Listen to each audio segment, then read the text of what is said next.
शुभ सकाळ सखींनो, आज आपण बनवणार आहोत रव्याचा ढोकळा। पचायला अगदी हलका असतो। साहित्य बघूया। रवा 1 पाव, दही 1 बाउल थोडंसं कमी आहे, आवश्यकतेनुसार पाणी, आवश्यकतेनुसार मीठ आणि साखर। हे मिश्रण सर्व आपण एकत्र करूया। प्रथम रवा,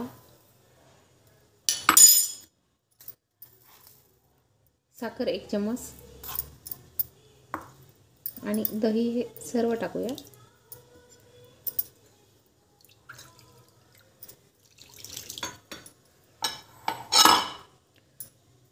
चवीनुसार मीठ,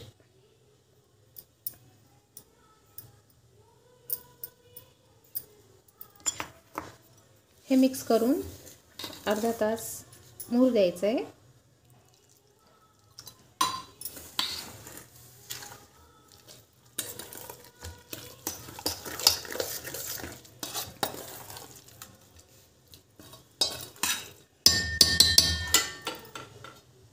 अर्धा तासानंतर बघूया।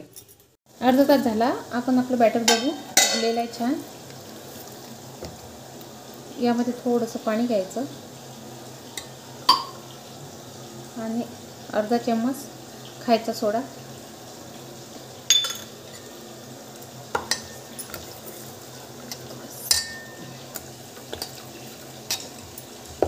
थोडं पातळ होऊ द्यायचं, पाणी टाकायचं। गॅसवर आपण पाणी ठेवलेलं आहे गरम करायला एका पातेल्यामध्ये। बॅटर असं पतलं पाहिजे।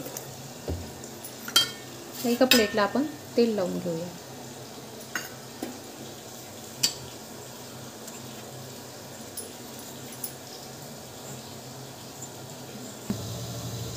पातेल्यामधलं पाणी गरम झालेलं आहे।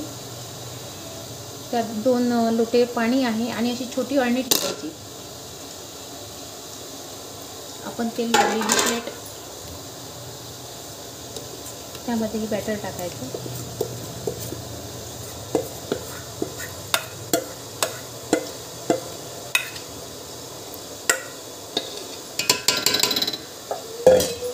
पंधरा ते 20 मिनिटे झाकण ठेवून शिजू द्यायचं।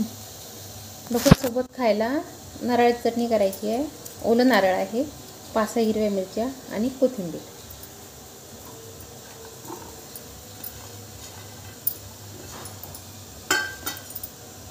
चवीनुसार मीठ, 1 चम्मच दही, थोडं शिल्लक टाकलं तरी चालेल, आणि थोडीशी साखर। आंबट, गोड आणि तिखट अशी छान त्याला चव येते। आपण हे मिक्सरमधून काढून घेऊया। आपली चटणी तयार आहे, बाउलमध्ये काढून घेऊया आणि त्यावर छान तडका देऊया।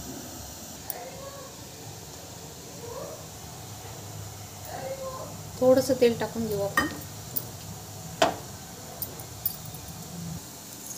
थोडीशी मोहरी आणि जिरे,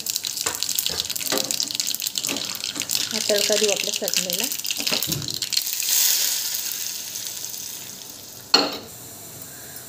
अर्धा तास 20 मिनिट झाले, बघूया आपण आपला ढोकळा तयार आहे का। छान असा फुगलेला आहे, तर आपण काढून घेऊया। ढोकळ्यावर आपण तडका देऊ, तर थोडीशी मोहरी,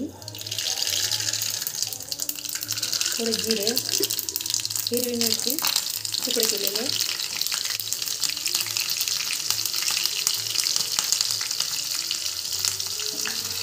आणि कढीपत्ता। आपण हा तडका ढोकळ्यावर टाकतो।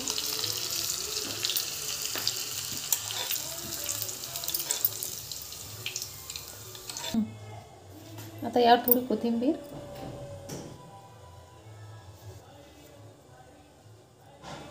आणि कट करू।